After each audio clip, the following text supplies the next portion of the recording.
Hi guys, this is Ignorance is Bliss. I'm Hodan. I'm Farah. I'm Lisa. And today we're talking about our experiences during the coronavirus pandemic. So guys, it's been going on for a while. Yeah. So when did you guys first hear about coronavirus? I first heard about coronavirus in December, which is when it started, right? Yeah. In the UK, I read an article about it, and I think I heard something about it on the news, but it was very much like, oh yeah, this is a thing that's happening in China. Mm-hmm. Yeah. Nobody had started paying attention yet, really. I'd say the same. It was December. I don't know if it was early December, mid-December, but definitely December. And I remember thinking it's just like Ebola or something that's going to be somewhere else, really. And it's foreign, so it doesn't really affect us. Yeah, I didn't actually think it would affect us. Yeah, I remember I was in the UK as well because it was during Christmas. Yeah. And I remember towards the end of December, just before coming out, I heard about it. Mm-hmm. But again, I didn't think anything of it. Yeah. For me, it was a very foreign disease. Yeah. And at this time, we were all travelling. I think we all travelled over Christmas. Yeah. So we've all That's travelled. the last time we travelled. Absolutely. Yeah. Oh God. No, not for me. I went to Oman a couple of... Me too, but that's... Okay, like travelled, I guess, more internationally. Yeah. Like in a plane. Yeah. So that probably shows that we didn't take it very seriously. No one else, really. I don't think anyone took it seriously in December. Yeah. Tell us about how you kind of got a bit panicked. Okay, so I heard about it in December, didn't think anything of it, and then in January, towards the end of January, I remember talking to an acquaintance who happens to be Chinese, and he mentioned the coronavirus. So he mentioned that there's an epidemic in China, it's really serious, and just before I was leaving, he came with a huge box of masks. Like there must have been about 300 masks in this box, in packs of 5.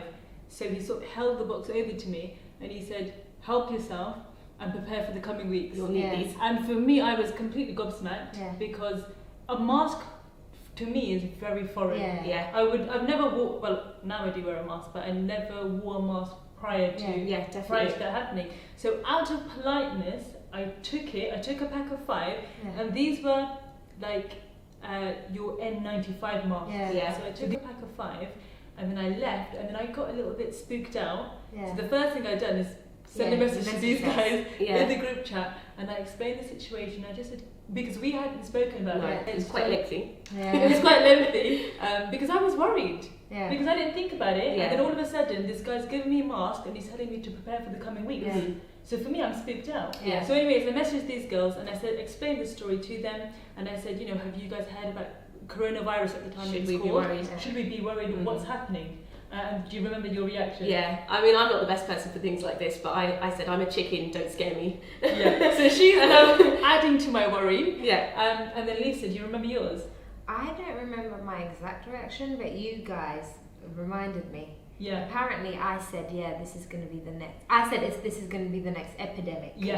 I hadn't used the word pandemic. I guess I'd heard about it a bit, and I'd been following the story a bit. And the spread of it in China was and so I thought, I'm not sure kind of how big or small this is going to be, but I do remember thinking, because what we'd heard at the time was like, it's like a bad flu. That's what we kept hearing, isn't it? Lots of people kept comparing it to the flu. Absolutely. So our friend actually in the group chat, another friend in the group chat, she said, think about it in context, it's millions of people died from the flu, and this was the sort of perception that a lot of people had at the time. Absolutely. So they thought it was a bit of a media frenzy. So the media was blowing out of proportion and there's nothing to worry about. And actually I remember that calmed me down a bit, because I was like, okay, well if it's like the flu and it's killed millions of people. And I remember making a joke about the mask. I'm never going to wear it. I was like, if you're going to wear that mask, you're going to need to wear it. You're going to need to tape down the sides because things are going to get through at the side. Like, and you told me to wear goggles. I was like, wear goggles because your eyes are going to be exposed. So I did treat it, even though I knew it was a thing that was kind of spreading fast in China.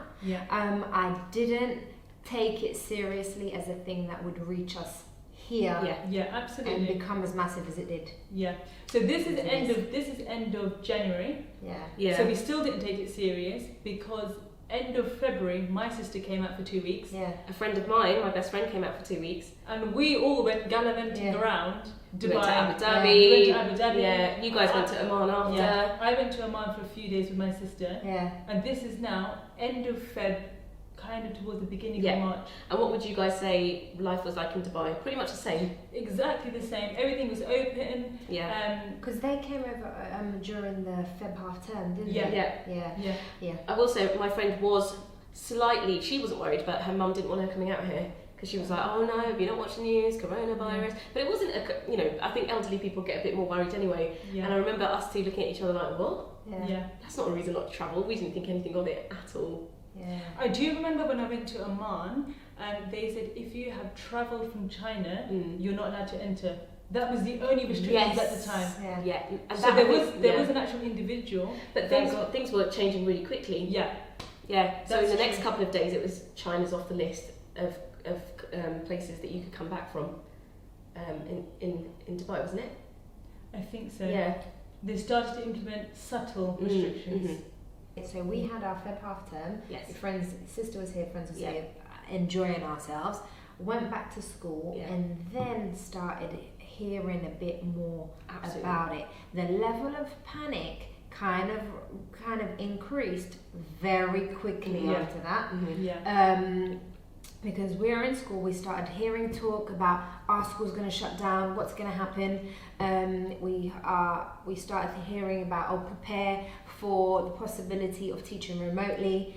And within a couple of weeks of that February half term, we were told, okay guys, so Easter holidays. Yeah, is the going spring break. Spring break is going to be brought 2 weeks forward. Yeah. And that was blanket rule, wasn't it? All over the UAE. Yeah. And then the next 2 weeks after that will be distance learning. Yeah. And that was the bracket, it was 4 weeks. Yeah. We never went back to school after Easter. We never went holidays. back.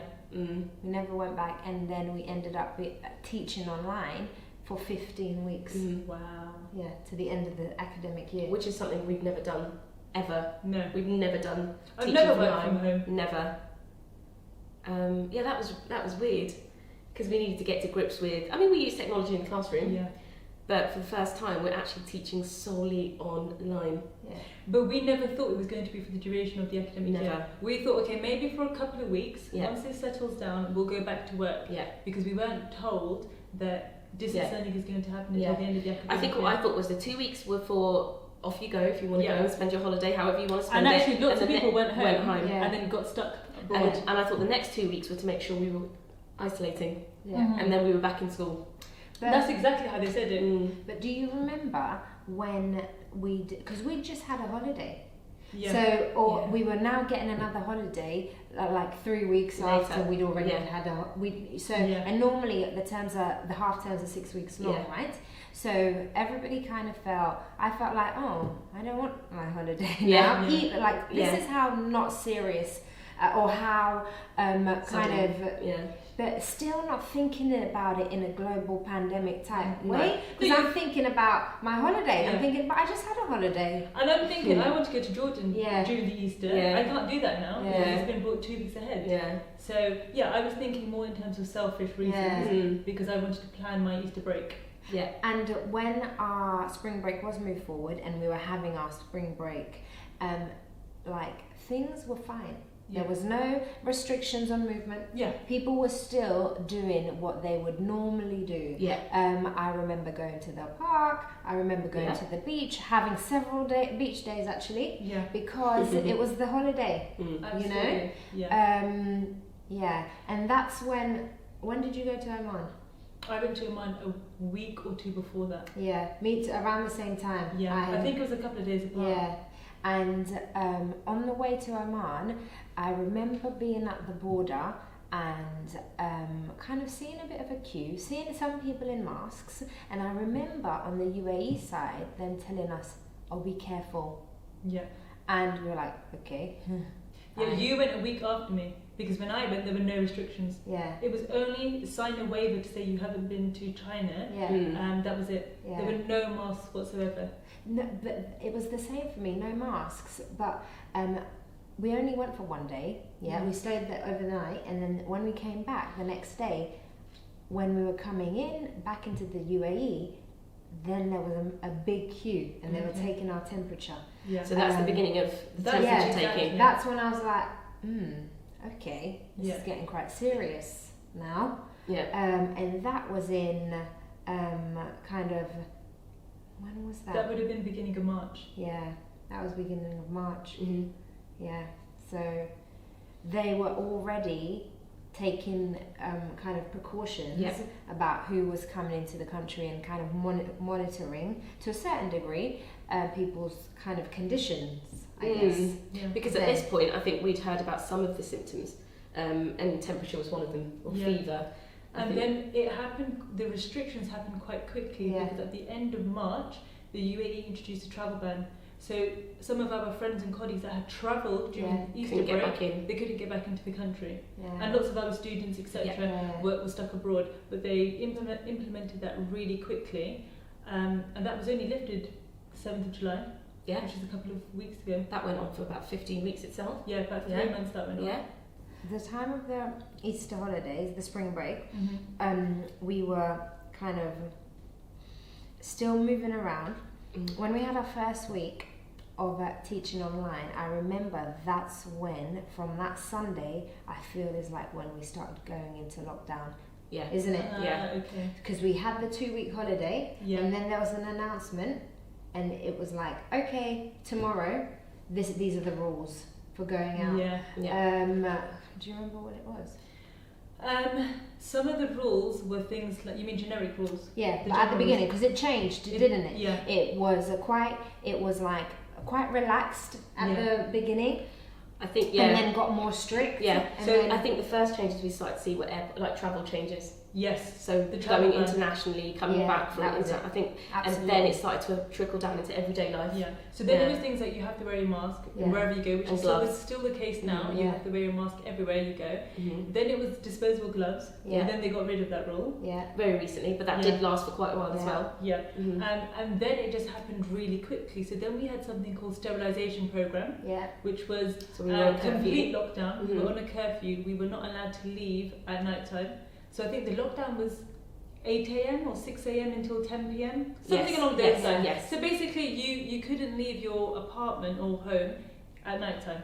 You needed a permit to leave. And real early morning, and that was because they were doing a massive sterilisation and disinfection drive, which was actually fantastic. Yeah, absolutely. That's public services, trains, taxis. I would see from my window huge sort of like lorries going around sterilising, like actually sterilising and cleaning the roads, disinfecting the roads. They done that to taxis, the metro, etc. I mean, just for a bit of context, at this point when we're not at school, we're wearing masks.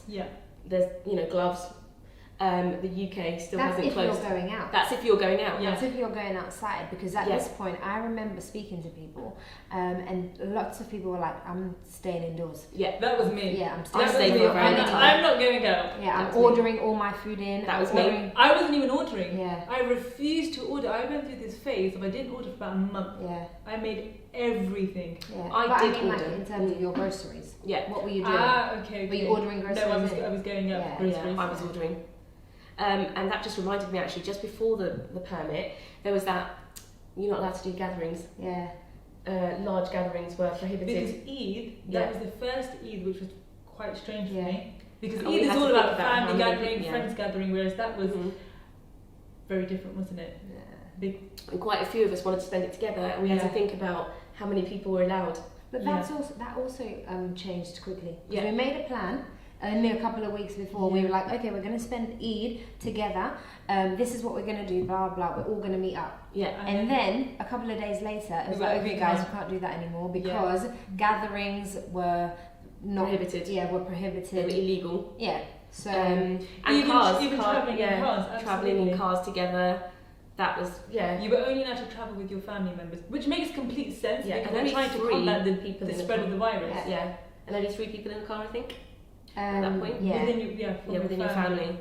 Do you remember speaking to your family like in the UK during this time? Yeah. And how different the attitude was. Their experience and what was going on compared to us absolutely. over here. Yeah. I remember speaking to my mum.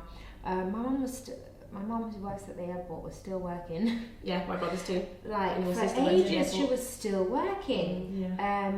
And I was like, Mum, why haven't they shut the airport? Why are you still at the airport? And I'm worrying about her, thinking, my mum's going into the airport with people coming in and out, the amount of people at Heathrow. Yeah.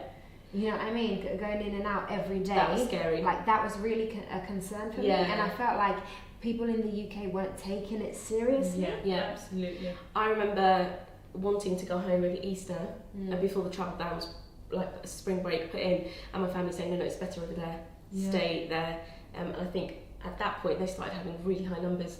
Numbers were starting to climb. I still think the attitude in the UK, even now, I think actually, pretty lax. So Wasn't relaxed. it only last week that they made masks compulsory? Yeah.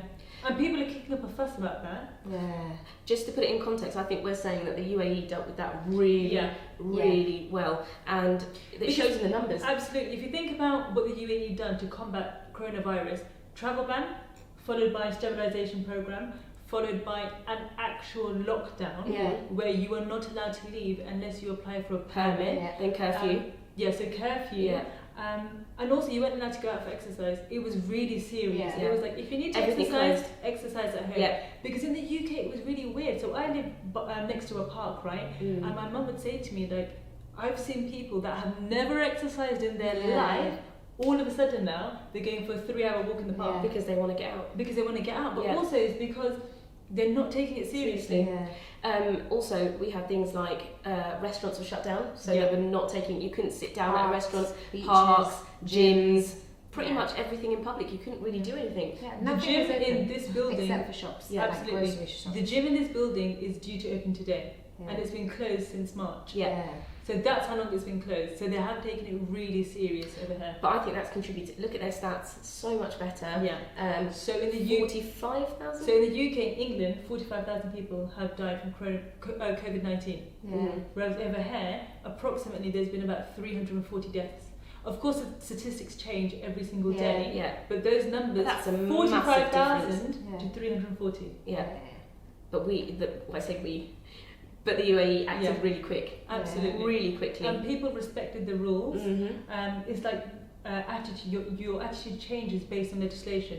If the government are taking it serious, you're going to take it serious. Absolutely. Whereas in the UK, if the Prime Minister's not going to wear a mask or his gloves and he's talking, and there's memes going around about him shaking everyone's hand, then of course the public are going to act the same. So I don't blame the UK public. And we don't tend to see Dubai police on the streets here because it's a very safe country. But for the first time, you saw police at night, and it was friendly reminders people to go home. And I don't even think people were out. I think it was just a reminder not to stay out for too long. People had permits. They were really looking out for the residents and citizens in this country. Whereas I think, unfortunately, in the UK, the vibe I've got is they're looking out for the economy more so than the people itself. Definitely. And when people started going into furlough in the UK, I think is when they started. Did we all have relatives affected by that? Sorry to cut you off. Yeah, I definitely did. I did too. When that came into effect, it was like, okay, I felt like there was a shift in attitude then, because it was a government telling people, okay, you are not expected to be working now, you should be staying at home, stay safe, save the NHS. It was all of that, remember? And then the NHS every Thursday at 8 o'clock. That's when I feel like attitude started to change a bit more at home. Did you guys think the whole save the NHS, which is, we obviously coming from the UK, we all use the NHS, so I think of course it's the best asset the UK has. Absolutely. Do you think that because it was such an overwhelming number of people being admitted that everyone started taking, or the government started taking it more seriously because of that? So I think it's great that we're showing our appreciation for the NHS and people were out clapping. I think that is so good because they are sacrificing their lives to save the UK from this pandemic. But I just hope that they do actually get recognised, like financially, like nurses don't get paid enough. So I hope that situation happened. Hopefully the government funds the NHS more. That's what we want. We've said already that all of us have family members that have been affected by the furlough scheme. That actually I think is a fantastic thing that the UK have done. Yeah. I think the furlough scheme is really good, and also the daily briefings. Yes. I know some people have said that the daily briefings are quite ambiguous and they've not really answered any specific questions. But I think it's good that they've taken the time to actually speak to the public and talk about, how many deaths, how many people are infected, next steps, etc. And also that goes back to if the government is taking it seriously. So if they're doing briefings, they obviously care to take it seriously, or more seriously. People then obviously are more likely to follow the rules, or at least to be aware. Is it fair to say that if the UK maybe follows some of the UAE's early programmes, sterilisation programme, travel bans, that might have not? Absolutely. Yeah. I know it's difficult because of course the UK's got a bigger population, and you can't always implement policies from one country to another country. It doesn't always happen that way. Doesn't fit that nicely. And it's a different mindset in the UK. Absolutely. It's very individualistic, and people care a lot about their individual rights. So once you start restricting people and saying you can't do this, you can't do that, people over here, where we're used to the style of government here, and people in the UK, people are going to react very differently to it. But I do think that if they implemented at least the travel ban, that would have changed attitudes. Absolutely. Yeah, I couldn't believe that my mum was still going into work at the airport. I told my brother, I was like calling sick. Yeah. Why are you going? Because at that point you're putting yourself. It feels like you're putting, because we've done so much over here. The UAE has done. It feels like you're putting yourself in direct risk there. So what are you guys doing? Yeah, I remember having a go at my sister because after she came here, she then went to the US for 2 weeks. And I was a bit like, is that the smartest thing to do? But because her attitude was very much the attitude of a typical Brit, there was nothing that I could do. Because it's that keep calm and carry on. It's kind of like, it doesn't affect me, so it's a Chinese problem, or at the very least it's a Far East Asian problem. We're in the UK, we're fine. But obviously that's not the case. Reflection. So has teaching remotely and teaching through lockdown and a pandemic changed you as a teacher? If it has, how? I would say, I don't know if it's changed me as a teacher, but I definitely had no idea that my students, or our students, because I think we've all had the same experiences, would the level of work that was produced, I think, was fantastic. The quality of work was amazing, and I'm not saying I don't think my pupils can produce that work, or that our students do, but I was just floored, just because there's so much time for them not to engage. If they didn't want to, they didn't have to. But also, equally, if they didn't want to be engaging with it, they didn't have to be. And it was really difficult to monitor that. Of course, we had attendance, and we would put behaviour instill onto the school system. But I was just floored by how much they could do, and that definitely will be something I take into lessons when we go back to face-to-face teaching. I'm not saying that I'm going to do, teaching from home, but I will set them more on, I think, giving them more independence. Because they can clearly handle it. I'm just going to explain here that in the UAE, we were teaching from home, normal school day, reduced time, shorter day, but we were teaching live every single lesson. And all the students in the school were expected to be... And did attend. Were expected to attend. Exactly. And I know that is very different when I've spoken to colleagues in the UK, and I know it can't be like that for lots of the schools and pupils in the UK. But that, just so you know, kind of when we're talking about our work day, that is what we were doing. And actually our work day was only shortened a couple of weeks in. But in the beginning it was... I think it was shortened in Ramadan, and then we kept the Ramadan timings. But so we were working for quite a long time. Do you want to explain Ramadan timings? Okay, so because we live in the UAE, the school, any work, the day in general, any organisation have a shorter work day, and that's because it's I guess it's difficult to be productive for people who are fasting, and that's because restaurants and I guess companies are also affected. So it tends to be about 9 to 1. Yes. So we did a couple of weeks. If you're in school. Yes. Well, for us, if you work in a school. Which is lovely for us. Yes.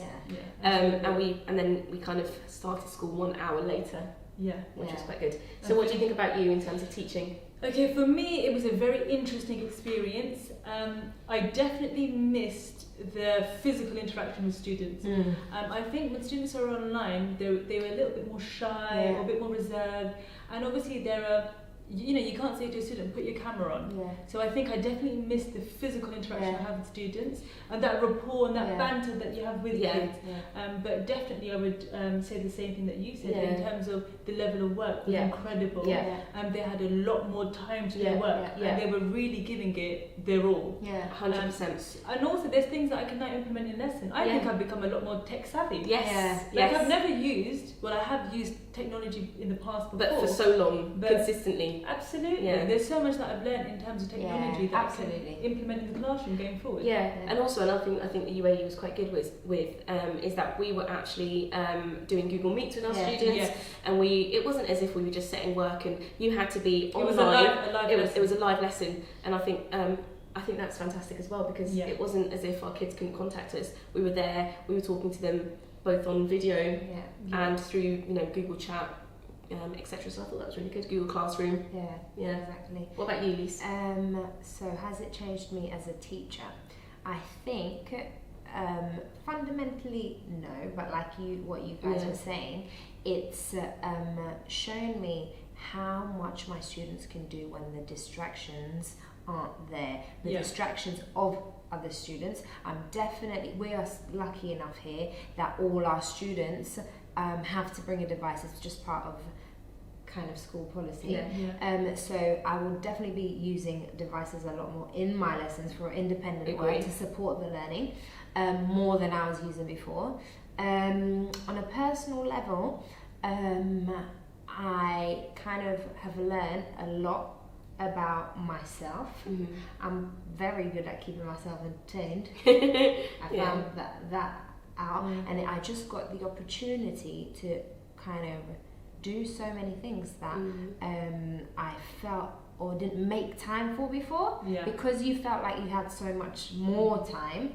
I read loads, which I love, so that was good. I think the time is good, and you don't necessarily, when you're like the work day, you come home and you may not have as much time to yourself. I think it's definitely nice to have some still time, reflection time. I think there's a con to that as well, because it's almost a bit too much. But in the beginning, I think it was just nice to be able to just reflect, just be still, and just ponder on yourself, on the world, on others. See, I really like keeping myself busy and occupied. So for me, if I'm being honest, in the beginning it was a bit strange because I'm working from home. I'm exercising at home, I'm doing everything from one place. So that for me was very strange, because I like to sort of keep work, home. That's true. So I like to have a very different physical location for certain things. Private space, absolutely. So for me that was very bizarre, having everything in one. Did you feel more boxed in? I would go out, apart from when we had permits, I would go out every day.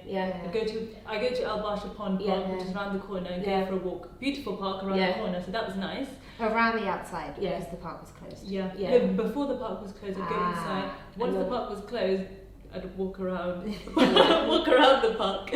I would go on the balcony quite a lot. I took chairs out there, even though I never usually sit on the balcony. I can't just sit on the balcony. I need to walk around and do stuff.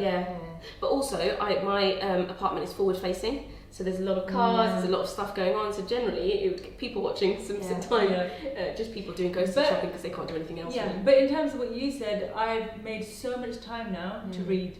I've got literally a huge collection of books that I have not read. So I've gone through them. I've read about 3 books, I would say, which isn't great, but it's a decent amount in comparison to how much I would normally read.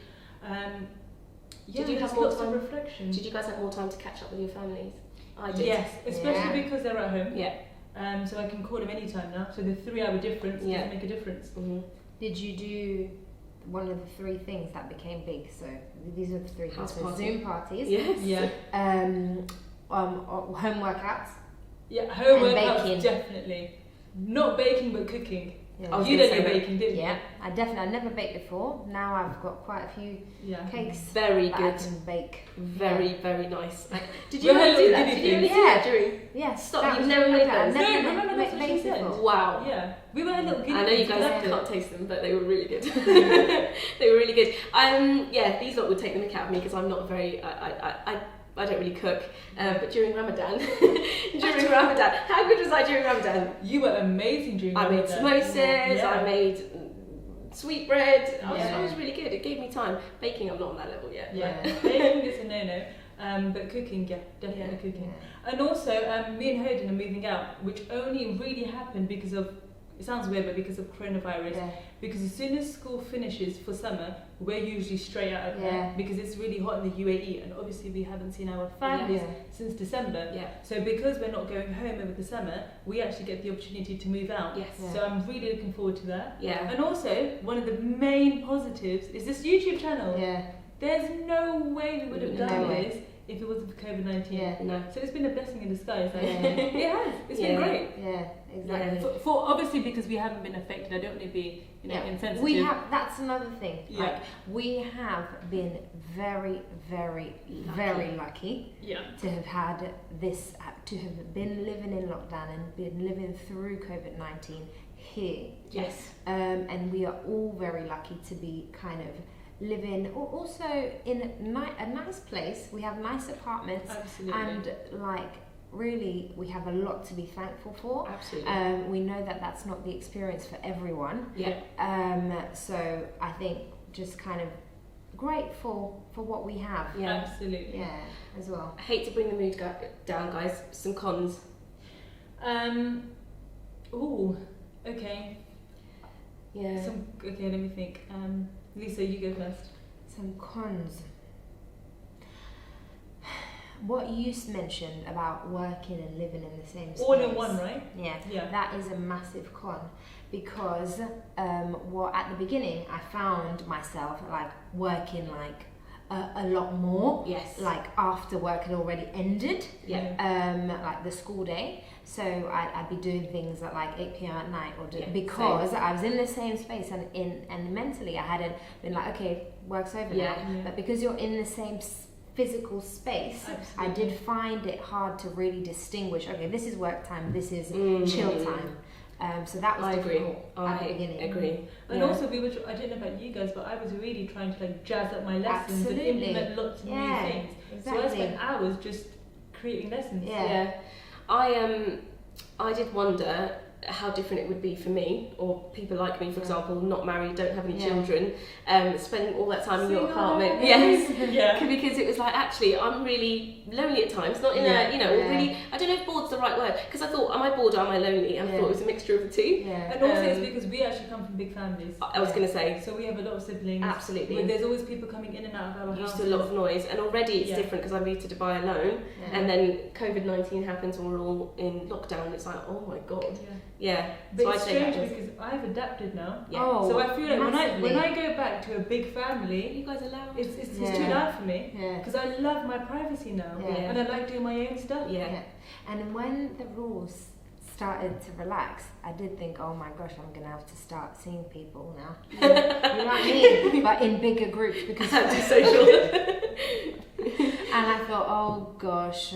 There's gonna be gatherings of more than 4 people, and then we were worried. And then we were worried we'd have to go back into lockdown because people would ruin it. Yeah. But nobody did, thankfully. I think people here are quite responsible. Absolutely. I think they took it really seriously. Yeah. How good were we at keeping in touch, guys? We were very good. Yeah. Voice notes, messages. Oh, Google Meets were great. Yeah. We had our little quizzes. We did our quizzes. Yeah. That was fun. Yeah. That was really. There was no. I can't believe that panic buying got to the level it did in the UK. That was ridiculous. Yeah. I remember when my mum called me, she said, Fred, I can't find any toilet paper. I couldn't believe Flour, toilet paper, just anything. But this is the issue, how selfish are you to go and buy 30 rolls or whatever it is of toilet paper if you're a single person living on your own? But also, Farah, you've got to think, if you are a family and you've got small children and that's your one time you're going out because you know it's going to be a massive queue, you are going to put everything in your bag. I understand that, but for me, I'm thinking, what about the elderly people that live on their own? That's true. And they only go out once a fortnight. Yeah. There were so many pictures that were going viral of people literally going to Tesco's and there's just empty shelves. Yeah. They're not going to go out for another 2 weeks. So what do they do? Yeah. So I think panic buying, I understand that, there are certain families that can only go out once a fortnight or whatever. But I think it was very selfish. Yeah, it is selfish. But that's the other thing that in the UK that we have. It's very individualistic. That was never a problem here. We never had any problems with panic buying here at all. Not also nothing at all. How serious were the government about stop? I mean, I know they've mentioned no need to panic buy, but I think it needed more than that because people were just going absolutely insane. Yeah, that was very bizarre watching it from over here. And you never know. Like, I think if we were in the UK, we probably would have just been like, oh, just selfish people. And also, I think the thing is, we went in the UK, so we don't know, but I think we might have done it as well. Yeah. So I remember talking to my friends that never panic buy, but they were like, Farah, when I go to the supermarket, there's nothing there. Yeah. So when I go and I see something, I'm going to get quite a lot of it. Yeah. So, I mean, I guess it was just a different sort of mentality in the UK in regards to that. Let's go deep. So... She loves going deep, by the way. How is COVID-19 still ongoing, obviously? Yeah. How is this going to change the world? Is it going to change the world? I think it definitely will change the world, at least for the first couple of years. I think even something as small as greeting people. Yeah. That's different, isn't it? Yeah. Just exactly, think about if they told us now that there's 0 cases in the world, how quickly would people start? I'd still be wearing a mask. I just wouldn't. Yeah. I feel like it would take at least a couple of months before I could think, okay, we're in the clear now. I just wouldn't, even if there were no active cases, I wouldn't, not for a while, because we've got that mentality now. Yeah, like I was telling Hayden the other day that when I get a delivery of water bottles, I wash the water bottle. She wipes it down. I wash it and wipe it down. Because it's just been so ingrained in me now. Yeah. So I think I will continue to do that for a while. Until I'm like 100% sure that this is okay now. That, I don't know, I don't wipe the water bottles down, but that's probably, I wash my hands after I've touched them, but that's because I pour it out. But you're right, it's a preventative measure, isn't it? And I know now, I've noticed my neighbours have started putting their shoes outside, and then that's definitely something they never did during or before COVID. How do you think it's going to change? Or do you think it will change?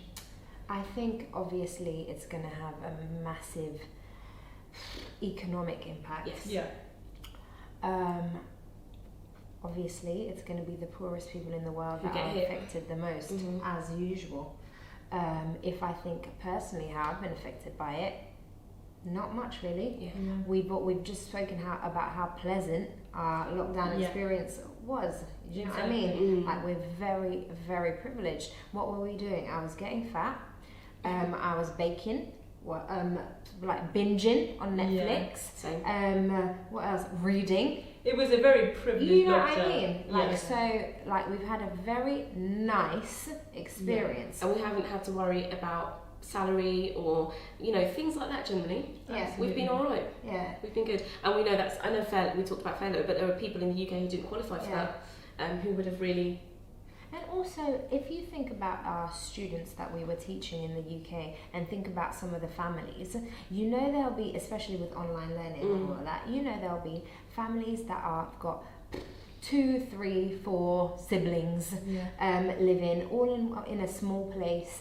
Maybe only one of them has a device, or there's 2 devices to go around in a big family. Like, we are very, very lucky, is all I'm saying. And we've got to remember that. And I hope there was this image that kept going around that I saw on social media about, maybe this is the time to reflect, and we will come out of this and the world will be a better place, and and I hope that that's actually true.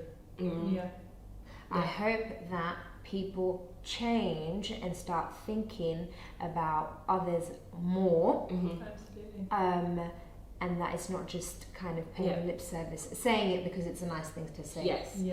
We shouldn't have to see the NHS do, or staff do, such an amazing job during the pandemic to think that they don't do that on a day-to-day basis. You don't have to clap, the NHS at 8 p.m. every day as if they haven't been working on the front line. You know, I know this is special circumstances, but does that necessarily mean they're working harder?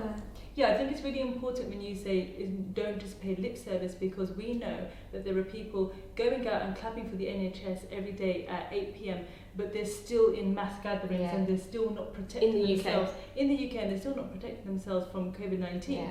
So you're doing one thing, which is woo, NHS, but then you're not taking measures to protect yourself and the NHS. Yeah, and then we had leaders in the UK who were not leading by example. So what I found really difficult is you're no longer able to plan ahead. I'm a planner, so I love planning my Easter break, my summer break, my Christmas break, etc. So for me, it was like, okay, you need to be a bit spontaneous now, or you need to just think in the moment. You can't plan ahead. So for example, I'm hoping to go to the UK in December. Am I going to book my ticket? No, I'm not going to book my ticket until December, because I'm not 100% certain if that's going to happen. And you would have done that before? Yeah, I would have booked it by now. I'm completely spontaneous. I like doing things lastminute.com, that's just me. But even that's restricted, I can't even do that. So definitely, I think in terms of making us a bit more resilient about things, to stop feeling like we should be in control all the time. And sometimes things happen you can't control, so you just have to get on with it. You just have to get on with it, absolutely. So that's been a learning curve. Guys, let us know what you guys think about the coronavirus pandemic. How have you dealt with it? What's it been like in your country? We've talked a lot about the UAE and the UK. Where are you guys from, and what's happening over there? Thanks, guys. Thank you. Bye. See ya.